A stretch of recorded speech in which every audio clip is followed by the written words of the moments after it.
Welcome to Business Legal Lifecycle TV, the live TV show all about the legal aspects of your business to help educate you on complex legal terms in an easy to understand manner, to help understand why you need to do certain things in your business from a legal point of view, and to help you develop a plan for the future. Our mission at Business Legal Lifecycle is to help empower all small to medium-sized businesses around the world to get access to legal advice so that they can help build their communities and make the world a better place. Did you know that any business owner is on average 7 months away from losing everything? That is the average time it takes from a successful business to fold when an aspect of their business is not set up correctly.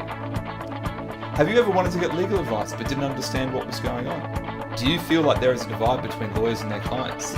Then this TV show is for you. It is all about empowering you and your business with the knowledge and tools to ensure that this doesn't happen to you. Business Legal Lifecycle TV delivers a twice-weekly show focusing on the legal aspects of your business. At lunchtime on Mondays, we present Fast Fix Monday, a quick 5 to 10 minute show that will give you some actionable steps to consider for the week for your business. And at lunchtime on Wednesdays, we present our in-depth show of between 30 minutes and an hour, where we go through complicated legal aspects of your business in a simple to understand, plain English manner. And whether that is through educational pieces or interviews with experts in their fields. Afternoon, everyone, and welcome to Business Legal Lifecycle TV. Today is Wednesday. It's one of our longer form shows, and today's show is an interview show where we bring someone on as a guest to go through a number of questions and share their excellent information and insight into the business world with our listeners and viewers. I am Craig Mason. I have with me, as always, Jeremy. Say hello to everyone, please, Jeremy. Hi everyone, hope you're having a great Wednesday. Excellent. So as I said, today is an interview show, and the interview is with a gentleman by the name of David Furze. And David is from Launch Commercial Solutions. He's the owner of that business.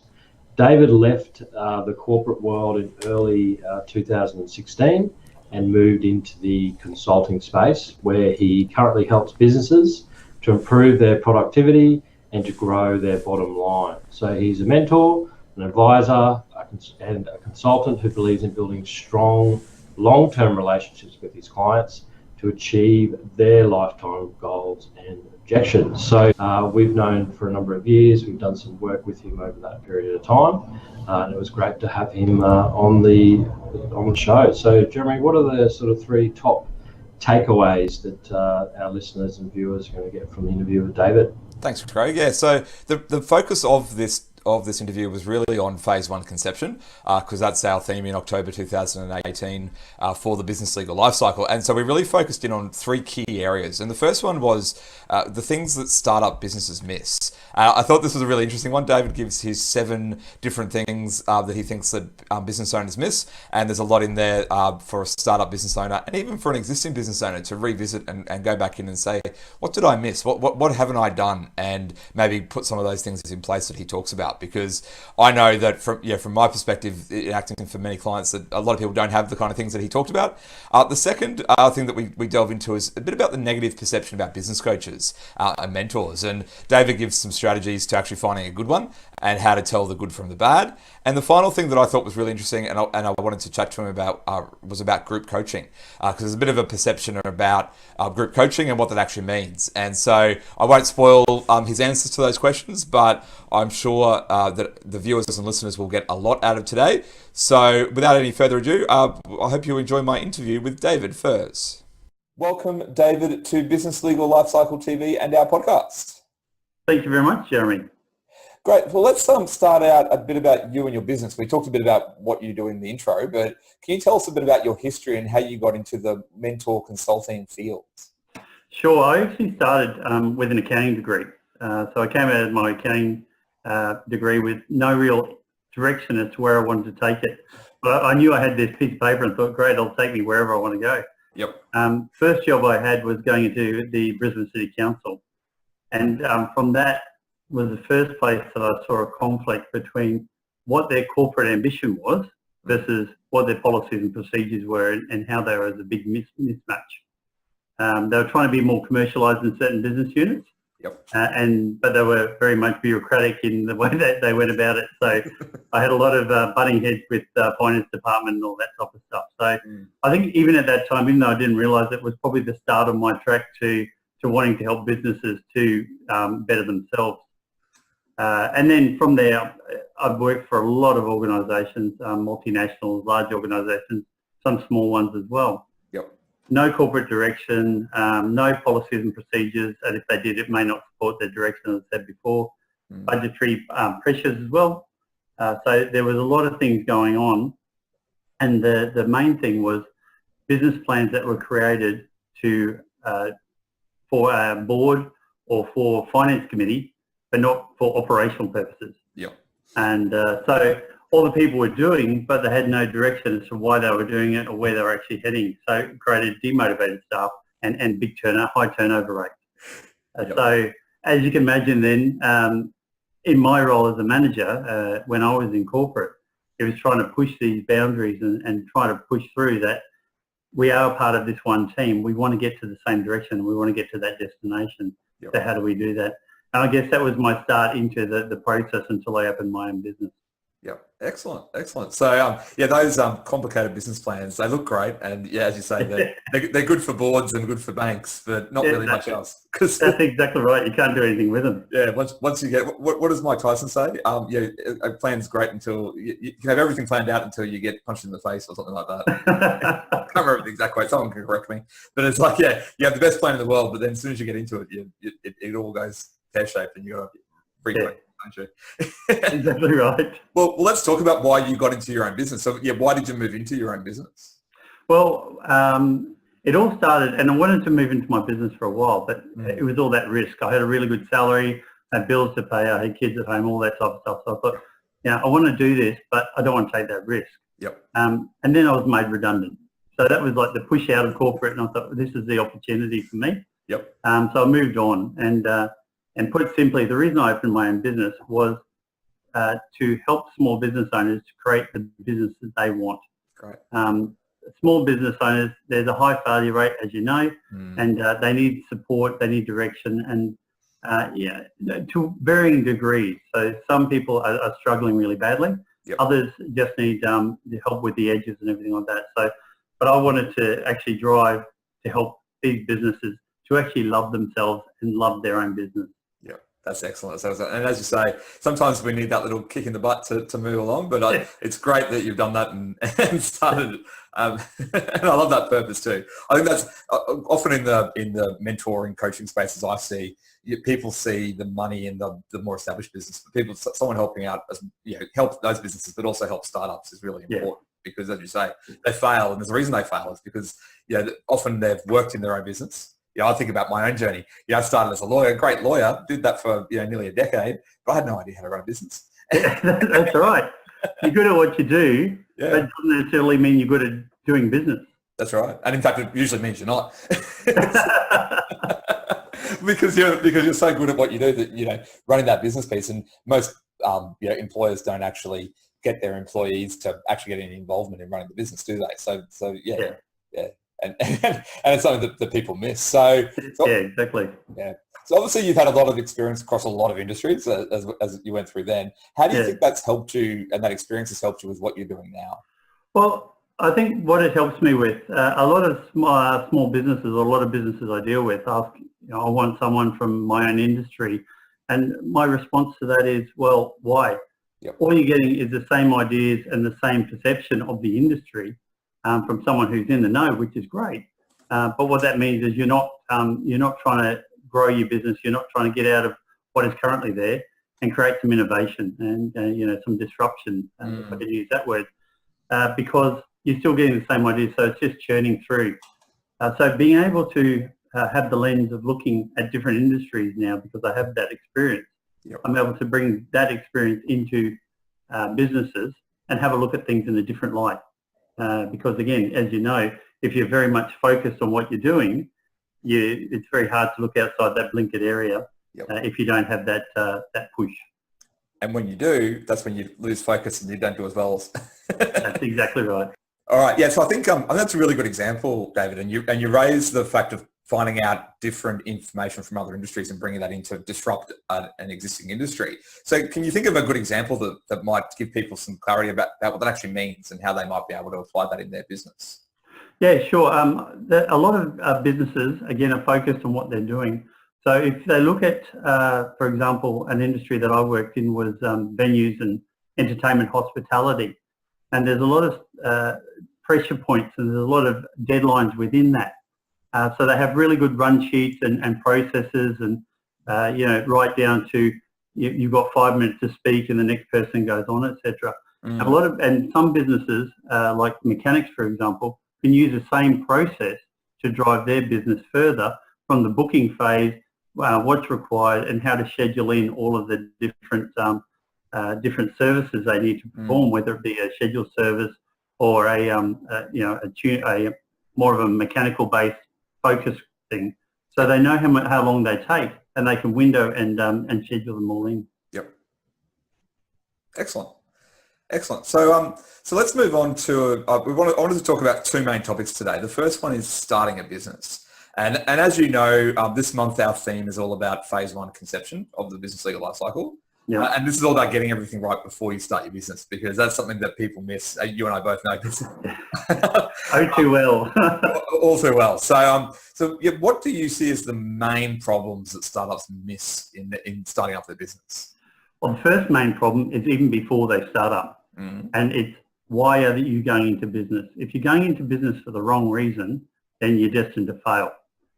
So things like, the boss is rubbish and I can do a better job than him, or I want to make $1 million, they're not the right reasons to go into a business. So it's getting that right in your mind first. From that point, you just sort of have to work and start with, what is your vision? Where do you want to take this business? So if all of the barriers were gone, what would your business look like and how would you drive that? And then you cascade down into your mission, which is actually the engine room. How are you going to deliver on that vision? Yep. So the mission is, why are you there? And when people read your mission, they should know exactly what your business does. Yep. And then going into, and I think I've touched on it before, the planning side of it, making sure you have your policies and procedures in place, and a business plan that's operationally focused, not just for a financier or for a board of directors or for whoever the decision makers are, but something that you can give daily to someone and they can use that to perform their role. So they know where the business is heading. Understanding who your target market is is critical, because if you don't know who your target market is, you can't communicate with them. You don't know where they're shopping, you don't know the language they're using, and if you're marketing to an 18-year-old versus marketing to a 70-year-old, there's a totally different ball game as to how you'd phrase things and what their pressure points are. Goal setting, so setting goals and making sure that you're achieving them. So there's two parts to that. Goal setting is really good, and putting it up on the wall and saying, hey, look, I've got some goals. But if you're not focused on actually delivering them, it doesn't really matter. And I guess the final part is maintaining your productivity and maintaining your motivation. It's really hard, especially when you're a small business. So whether you're a 1-person or 2-person or type operation, it's really hard to maintain that motivation if you hit a speed bump or a roadblock and all of a sudden your wheels come off and you go, oh dear, woe is me. You start to blame everyone else, and then your business starts to go backwards instead of forward. So maintaining motivation is key. Yeah. There are 7 excellent points. If we could just talk about a couple of them, just go a little bit deeper. So the first one you said, why are you going to the business? What do you say to someone who does have a rubbish boss and they think they can do it better? Do they need? Is it the fact that they shouldn't start their own business, or that or what process should they go through to actually figure out why it is that they want to start their business? Well, I'll go back to my hospitality days. It's like saying, I don't like broccoli. Your broccoli is rubbish. And you go, okay, why is it rubbish? What makes it rubbish?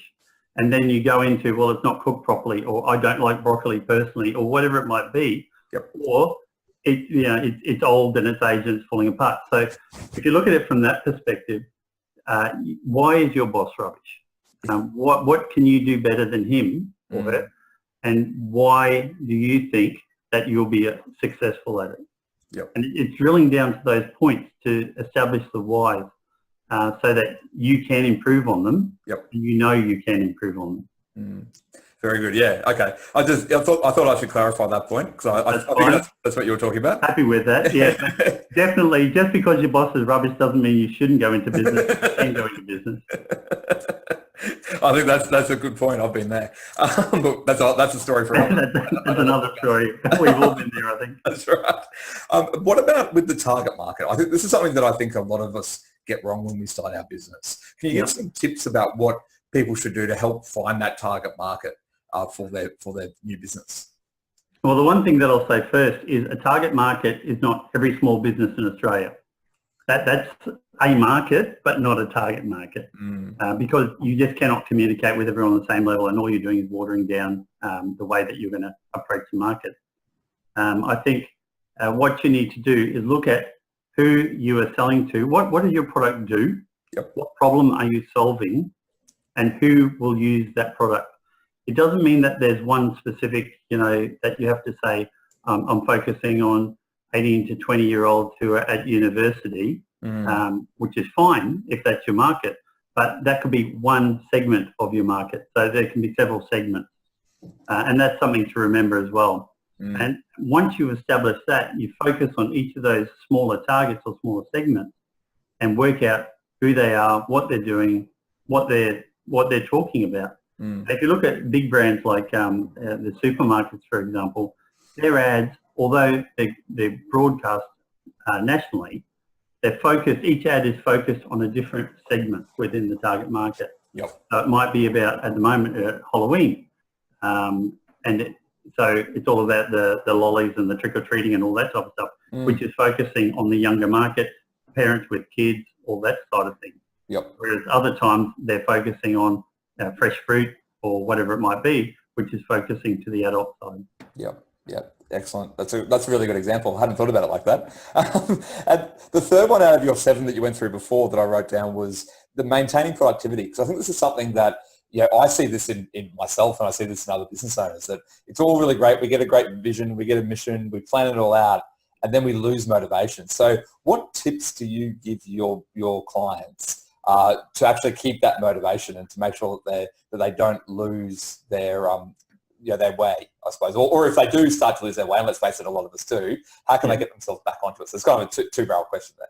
Well, yeah, that's all right. It's a matter of, number one, removing distractions, so that you're not, every time an email pops up, you're not going away from what you're doing and reading that email and things like that. So if you remove your distractions, that's a step forward in that. I feel like, David, we should pause the recording. We're not going to, but I feel like we should pause the recording for 3 minutes for everyone to actually go and do that. Because everyone talks about, people that I deal with all the time talk about turning off their notifications and they never actually go and do it. So this or watching this, turn off your notifications. You're so much happier. I did it about a year ago, and I've never been happier, I don't think, than doing that. So anyway, I interrupted you there, but I think that's... That's great. I think Facebook's a really good example of that as well, because it's easy to get sucked into the vortex of Facebook. Yep. It's a great platform and it has really good applications. But if you go into it, there's a lot of other distractive things which all of a sudden you start to investigate and look at and say, that's interesting. Yep. And you lost an hour or two of your life. So that's right. Focus on that. The other thing is focus on your tasks. So make sure you create goals and tasks for the day. So it might be, I want to achieve X amount by this day, and you work out how much time it's going to take you. So then you start to have a to-do list nearly, and tick off your to-do list or cross it out. Don't throw it out, and just have a look at it at the end of the day to see how much you've achieved, or indeed how much you weren't able to achieve. And that might be because you've overpegged and said, oh, that'll take me 5 minutes when it takes you 2 hours to do it, purely because you're focusing on it and you do it properly. Or it might be that you were distracted, and work out what those distractions were and try to drive that forward. It's easy to get distracted, especially when you're working from home, and I know that I've worked from home. And it's very much about, oh, hang on a minute, I really need to do something else. And then all of a sudden, you wander around and find another couple of jobs that you should be doing. So. Yep. Yeah, I think we've all been guilty of procrastination in our life, haven't we? That's exactly right. Especially if you've been to university. That's the classic time to procrastinate. And actually that raises my third point, which is the accountability side of things. So if you put out and you talk to someone to be accountable to, whether it be a coach, whether it be a business colleague, whether it be your partner, whoever it might be, tell them what you're doing. This is what I want to achieve today. And when they come home and say, how did you go at achieving that? Yep. It becomes like the exam syndrome where you've got a looming deadline and you go, oh man, I better get onto that. And you start to drive yourself forward and you push yourself, you find that inner energy and you start to focus more than you would otherwise. That's right. It's amazing how that accountability, you and I have talked about this before, the stat that you're 6,000 times more likely to do something if someone's keeping you accountable. I don't know whether that's true, but it sounds good. And I know for myself that, when I set myself an accountability goal, and I make sure that I get it done because I'm accountable to the person that I'm dealing with. So it makes it work. So that's excellent. I think that's really good advice for people. So let's move on to the second topic. I wanted to just delve a bit into the coaching topic, if that's all right with you. Yeah. So here, I think that there's a negative perception around coaches. In fact, I know there is. I hear it, not every day, but quite often, business coaches and mentors, they get a bad name. And, obviously you and I don't agree to that. As you know, I'm a big believer in coaches. I've got many different coaches for different aspects of my business and personal life.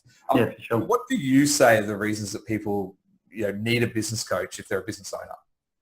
Well, can I just say about the negative perception wise, a lot of people hang their hat, are hanging up the shingle saying I'm a coach, and whether they have a little bit of knowledge, which is always dangerous, as we know, or whether they bought it off the internet, and they don't necessarily understand it, but they've got a tick box process, which now they're a coach. Yep. So if you're speaking to a coach, and I guess from a point of view of how to recognise a bad coach, if you're speaking to a coach and ask them specifically, what are you going to do for my business? If they use the word I more than we, that's a dead giveaway that they're not in it for you, which is where they should be. Yep. It's all about the client and how to manage that. But from a coach point of view, I say that if you follow sport, and you may not follow it, but you know about sport or whatever else, there's a team on the field who have really good skills at what they do. They know exactly what they can do, whether it's kicking or putting the ball into a basket or whatever it might be. But there's always a coach behind them to bring them together to strategize and help them to get the best out of themselves and realise their full potential. And that's what I say about business coaching is exactly the same. You need someone there to help you to drive you, to help you to realise that you have this knowledge inside you and that you yourself can drive your own destiny. Yeah.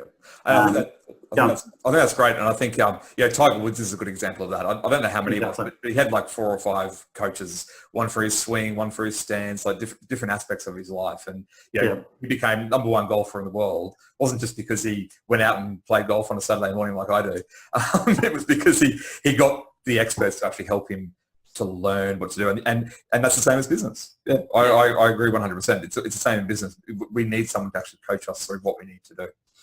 Exactly right. And a lot of businesses get stuck on the hamster wheel, or what I call the gambler's effect, which is if I keep putting money on number 7, it'll come up eventually. If you do the same thing over and over, it's not necessarily a good strategy. So you're telling me that doesn't work? That's where I've been going. You know what it is. Sorry. No, that's all right. Because if you have a coach then, they're the ones who'll take you out of that mentality and help you to see a bit more further into the future, get you out of your day-to-day and create that accountability around, as we were talking about before. So all of a sudden you say, well, I better focus on that rather than working in the business. I want to work a little bit more on my business so I can achieve where I wanted to take it. And on your business versus in your business, it's probably going to be it depends on your circumstances answer, but what do you see as like a good time that people should be spending on their business as opposed to in their business?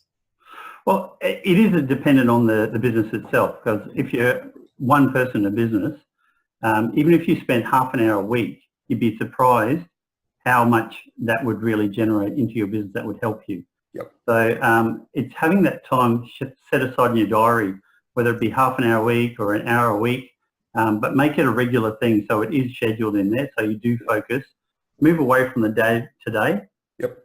revisit your vision, revisit your mission, have a look at what you're trying to achieve, and then look at what are your strategies to driving that further and to achieving that.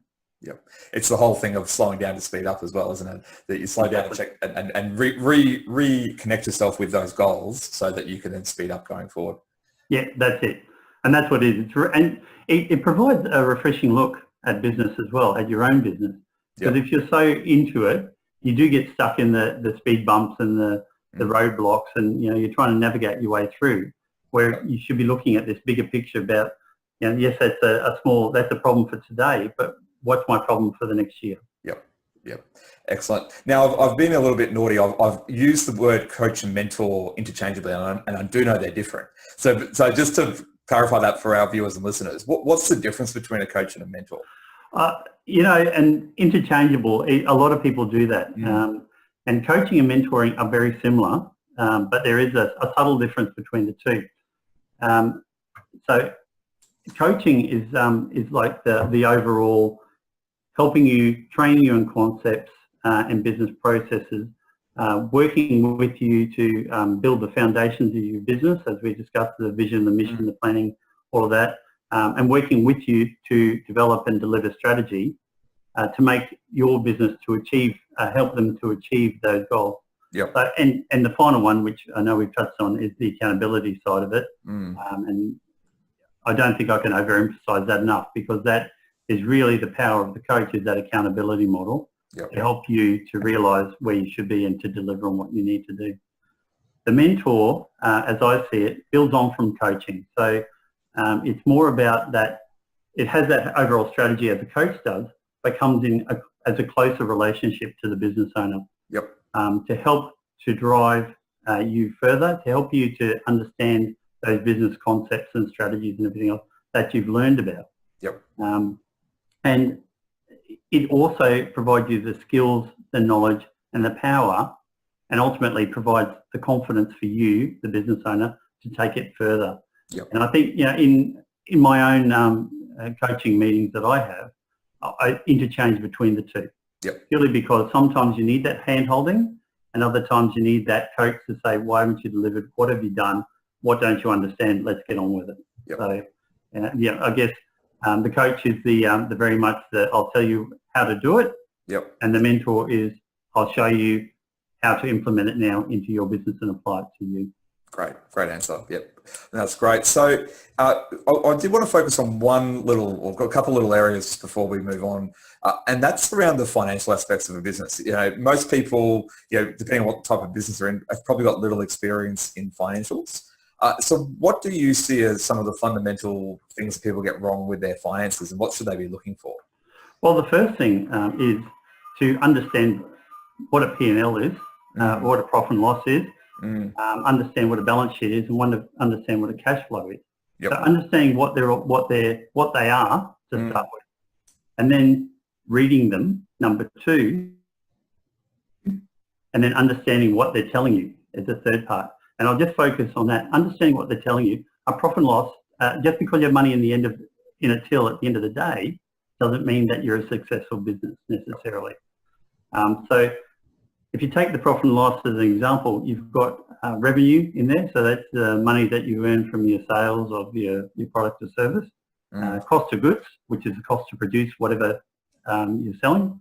And then the other operational costs. If you look at that, again, as a numbers perspective, you're saying, oh yes, I've got a profit or a loss at the bottom of the line.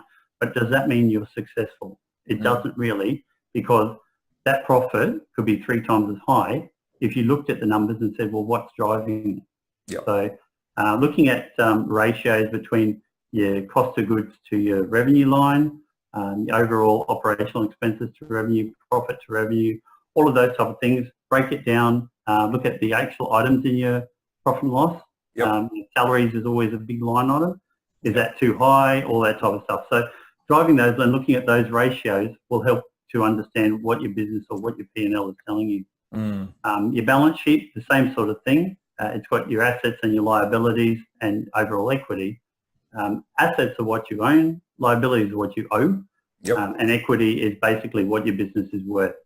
So again, looking at ratios around those, especially liquidity ratios, such as your current assets to your current liabilities, which is if everyone you owe money to comes in today and says, you owe me money on the short term now, I need it, are you able to pay that back? Yep. And that's all about liquidity ratios and everything.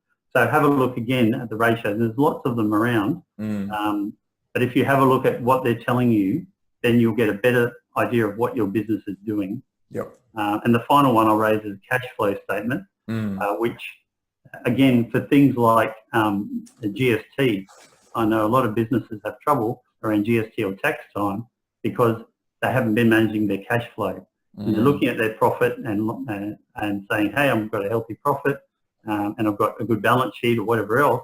But at the end of the day, they've got to pay out $1,000 or $2,000 bill and they haven't got the money in the bank to do that. So it's looking at all those things, making sure you understand them and making sure you know what they're telling you.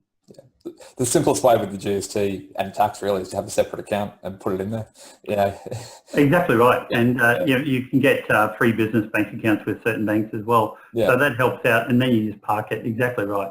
And then you just manage it within your cash flow process. Yeah, absolutely. I think that's great. And I think, I just wanted to touch on financials because I think that's really important. And the final question I had on coaching before we move on is, I know you do a bit of group coaching, and I just wanted to talk to you about what you see as the benefits of group coaching. Well, there are really two reasons that people do group coaching. One is they want a basic understanding, or they want to understand business concepts. So group coaching is that platform to go through different things, how to, on a broad scale. It's not related to your business, but it's related to theory behind here's how you do a business plan and a business and your vision and mission statement and all that type of stuff. If business coaching sessions are done right, you should walk away with a tangible, here's how I implement it in my business. So there's that process around it. But what it does is it gives you those basic concepts to apply to you. The other reason that people go into group coaching is they're not ready for one-to-one coaching. It might be that they're afraid. They're afraid of telling someone about their business and actually airing their dirty laundry because they're afraid of what they might hear. But it'll open that doorway to coaching and how it can be a powerful tool to help them to grow. So the benefits are it's a safe environment. It's supportive because you've got other business owners who are in the same space as you. They have a problem, they want to learn more, and they want to develop. And it helps you to get those business concepts under your belt. It also helps you to learn from more than the coach, but also as a peer group. So around each other, you have a support network where you can talk and say, hey, I heard you asking about this. I've got the same sort of problem. Let's have a chat about how we can solve it together. So it may not even involve the coach.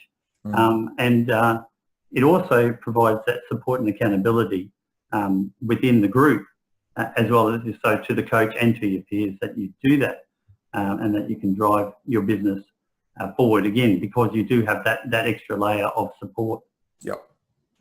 There are a couple of disadvantages. As I mentioned, it's not focused on your business and there's no prioritisation of tasks. And I raise that because I've worked with a business before where they came to me and they wanted to come into group coaching specifically for the marketing and that side of things. And I've sort of started having a chat with this guy, and what it became more and more obvious is for every client they were actually bringing in, they were losing money because they hadn't adjusted their pricing schedule when they grew. So they brought on more people, they brought on more equipment, but they hadn't adjusted their pricing schedule to match.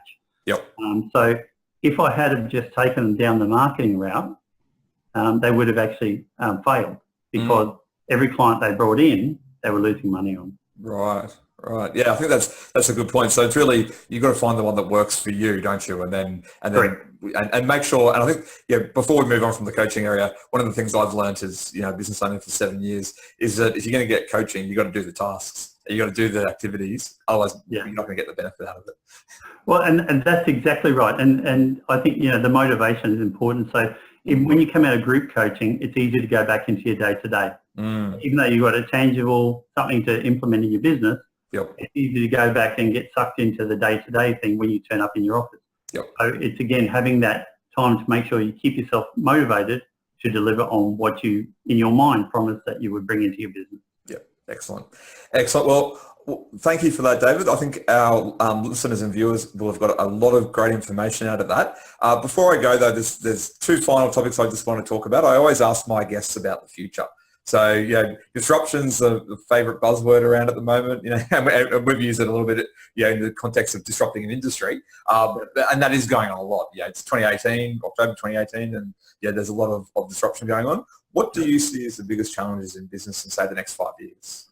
Well, the first one is the fast pace of technology, and everything is going to be impacted by technology in some way, shape or form.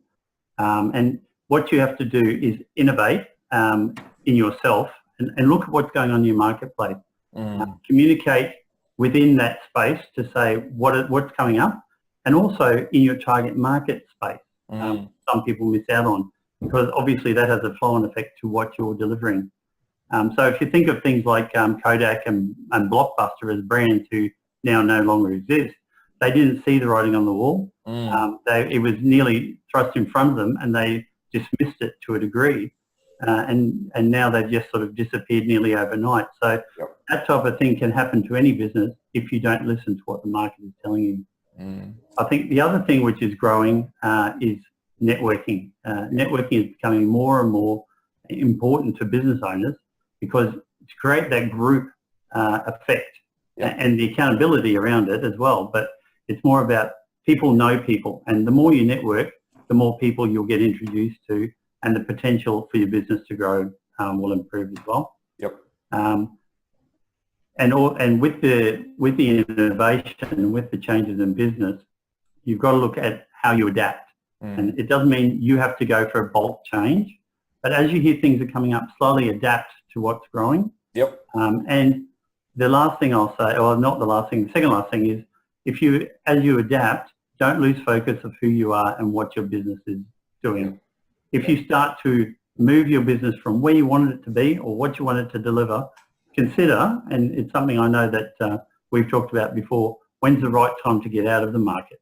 If it's not right for you anymore, that's fine. And you can actually say, it's not right for me, and I'll move on. And the other thing which I'll say, and it's sort of around the technology side, and I've seen an increase in this in the last probably year, and it's going to just keep getting more and more increased. But there's a lot of secret sauce remedies, or I've got the secret to getting all your clients overnight, or whatever it might be, purely through bulk advertising. It's not focused on specific businesses. It's just out there and hoping that someone will join up. As people, I've made $2 million out of this. If they've made $2 million and it's such a success, why are they selling it to you online? Look at it. If it seems too good to be true, then it probably is, the old saying. But just think long and hard about your business, where you want to take it, and don't get sucked into, hopefully, get rich quick on a wing and a prayer. I don't think there's anything that actually works as a get rich quick scheme, does it? No, not at all. Not at all. And what about what's next on the horizon for you personally? Well, servicing my clients and servicing small business, that's my passion. I love it. I love seeing the success, and I love seeing people from the brink of failure going into taking their business to where they want it to be, and that's a terrific feeling for me. So that's where I'll continue to drive that. For my mind, though, now I'm currently working on a training program for kids within a finance knowledge space. From at school, they learn about addition, subtraction, all of that basic mathematics, and they learn about currency, they learn about denominations, but what they don't learn about is the fact that when technology has changed to have a swipe of a card, or even now a swipe of a phone to buy goods and services, where's that money come from? And it's just like, it just comes out of the ether. They've got to understand that there's actually something that you have to pay off behind it, whether it be a bank account or a credit, whatever it might be. So it's trying to introduce those type of concepts, and also introducing the concept of savings goals. So looking at what you're saving up for long term, having some money set aside for spending money, or it might be putting money aside for something else special that you want. So a present for your dad, maybe, all that type of stuff. For your dad, right? Yeah, of course. Talking for my kids, But It's trying to create that concept in their mind that if I put things aside, it doesn't necessarily mean that when they come to a parent, and I'll use that example, that I need, my son just come to me and asked for a watch battery. That money doesn't just come out of nowhere. So it's looking at the concept of budgeting and how we can factor that into our cash flow process. Yep. The other thing I'm doing is working on a process to provide support to regional Queensland business. Yep. Great business ideas out there. I've been doing a little bit of work with them recently, and they just don't have the support network that we do in the bigger cities. Yep. So I'm trying to do something, whether it be a networking or a masterminding group or even face-to-face or virtual workshops, but just working on that concept now, how I can support them to, again, realise their potential and come up with a successful business. I think that's great. I remember I was at the Myriad conference, which is, for anyone who doesn't know, the big Brisbane tech conference at the beginning of the year in March, April. And I was amazed at how many great innovative solutions there are from around Queensland that you've never heard of. And there's all these people with excellent ideas who all came down to Brisbane for that. So I think that's an excellent focus to have, because there's so many good ideas out there and we need to get them out there. Oh, look, and if you don't have the support, they'll disappear. And, we don't want to lose that type of innovation, because once it's gone, or someone else will pick it up and run with it. And it'll be one of those ideas that you go, hey, that was my idea. How come you're making money out of it and I'm not? Yep, absolutely. All right, David, I can't let you go without doing our quick fire round. So I have 3 questions and just give me your first answer that comes to you. So you ready for this? Yep. All right. The first one is, how did you make your first dollar? It was at university, actually, and I was a porter in a inner city hotel. Oh, yeah, you have told me that before. That's good. It was a fun time, and it was very interesting, the number of people that you met and things you had to deal with. Indeed. Well, second one is, what book do you think every business owner should read?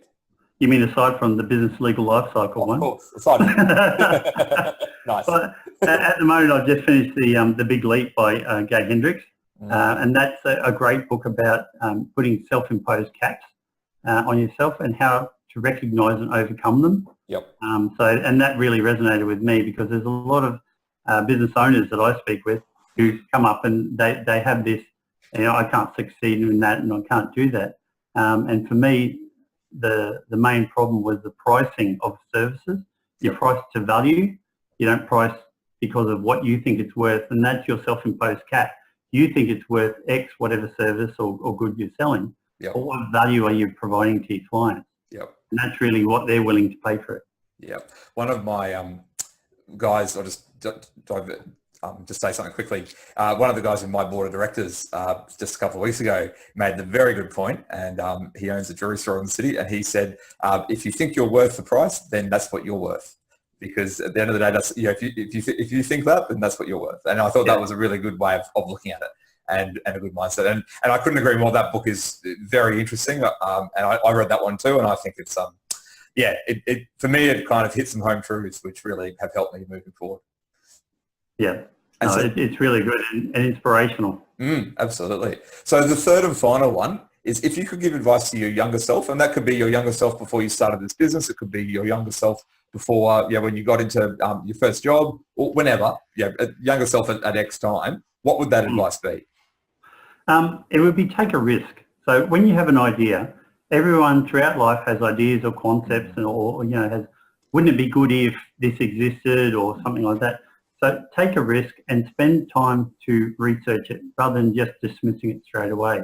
And I've touched on it just before, but there's a couple of ideas that I've had and people are now making money out of it. You go, geez, I wish I had it. And I didn't do it. I had the idea and did nothing with it. And so I'm not dirty on the whole thing, but it's a matter of, if you have an idea and if you have a concept, take a risk, see it through to the end. Yep. And then if it looks like it's going to be a success, dive in. Yep.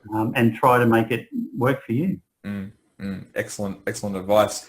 All right. Well, before we finish up, is there anything that we've missed today that you want to get across to our listeners and viewers that you think that's important? Yeah. I think be honest with yourself is really good. Small business owners, they're very close to their business, and in fact, it's their baby in most instances. And the hard part is because you're so close to it, you know there are issues with it. So you can identify, you may not know where they are, but you know something's not right. You just get that feeling. But do something with that. Don't just hide it and pretend it's not there and tell people it's all glossy. Fix it and fix it properly, not just band-aid it. Or seek help to fix it. And don't be afraid to ask for that help. Just because you're a business owner doesn't mean you need to know everything. And the other thing which I have mentioned is networking. And I think, the power of networking will grow over time. And it's got to be the right networking group. So don't just select one because it happens to be there. Look at what you want to achieve. And it's the same with every meeting and everything you go to. If you're having a coffee meeting and it doesn't have an agenda, then it's just a coffee. But make sure with networking meetings or any meeting that you have an idea of what outcomes you want from it. And you drive those outcomes, because then it'll be a productive use of your time. I think there's probably a whole other podcast interview on that topic. I'm sure it will be. I'll have to get you back in the future to talk about that, because we could talk about that for quite some time and give people a lot of value. So look, David, thank you so much for your time today. If people want to reach out to you, discuss anything further, where can they reach you? Well, they can contact me through my website, www.launchcommercial.com.au, or through LinkedIn as well. Just look up David Furze in the profile, and I'll come up.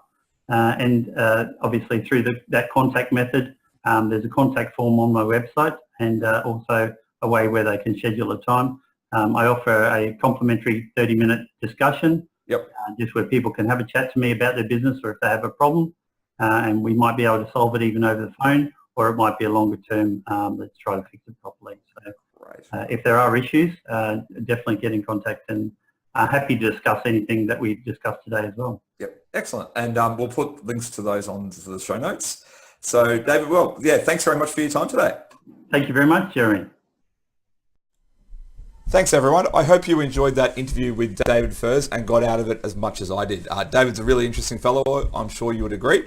And as I said in the introduction, if you're thinking about starting a business, David's 7 tips that he goes through about starting a business and the things that people miss are really great, and things that every business owner should make sure they have in place. The second one that I mentioned in the intro was about the negative perception on business coaches and mentors, and I really love David's methodology for actually finding a good one, because that is a challenge that it can be very hard to actually figure out. And the third thing that I really enjoyed from that interview was, as I said in the intro, was the group coaching and David's thoughts about what that actually means and how to actually use that properly. So Craig, that's the top 3 things from the interview with David. Excellent. Thanks, Jeremy, and we thank David for giving up his time to come on the show. For anyone that is interested in the show notes and the workbook from the interview with David, please go to our website, businesslegallifecycle.com.au/144 for show 144. In there you'll find the show notes and also the workbook. We encourage everyone to get on there and download those documents. As Jeremy said, the 7 tips for starting a business would be invaluable for any person out there that's looking to start a business. So thank you for joining us. We will be back on Monday for Fast Fix Monday. We look forward to you all joining us then. Thanks everyone. Goodbye. Thanks everyone. Bye.